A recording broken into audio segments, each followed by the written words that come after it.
Lions club of Agartala পক্ষ থেকে 18 ঊর্ধ্ব এবং 45 ঊর্ধ্ব নাগরিকদের মধ্যে টিকাকরণ কর্মসূচি অনুষ্ঠিত হয় শনিবার।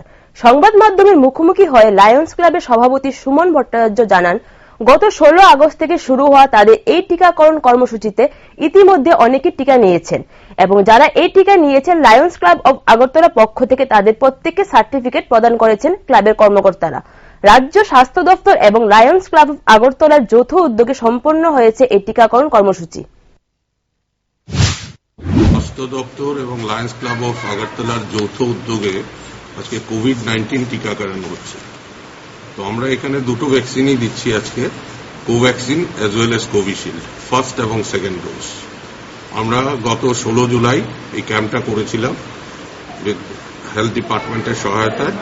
এবার আমরা স্বাস্থ্য দপ্তরের সহায়তায় এই ক্যাম্পটা করে যাচ্ছি এবং আমাদের যেটা গ্লোবাল কস্টটা কজের মধ্যে কোভিড ভ্যাকসিন আমরা যতদিন না এটা ইরাডিকেট হচ্ছে আমরা কন্টিনিউয়াস প্রসেস চালিয়ে যাচ্ছি। প্রথমটাতে কিরকম সারা পেলেন এবং দ্বিতীয়তে কিরকম সারা? ভালো সারা পাচ্ছি, কারণ আমরা প্রথম দিন 150-র উপর লোক করেছিল আর এখনো স্টিল অলরেডি 25-26 জন নিয়েছে। আমরা মনে হচ্ছে আমরা 3 ডিজিট ফিগার রিচ করে দেব। আর সঙ্গে আমরা একটা করছি এখানে, যেটা গত ইয়েতেও করেছিলাম, এখনো করছি। লায়ন্স ক্লাব অফ আগরতলার তরফ থেকে আমরা যারাই এখানে ভ্যাকসিন নিচ্ছে ওদেরকে আমরা সঙ্গে সঙ্গে সার্টিফিকেট দিয়ে দিচ্ছি। আচ্ছা, কতজনে দেওয়া হবে টার্গেট?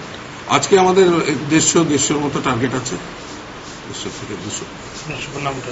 আমি Suman Bhattacharya, president Lions club of Agartala.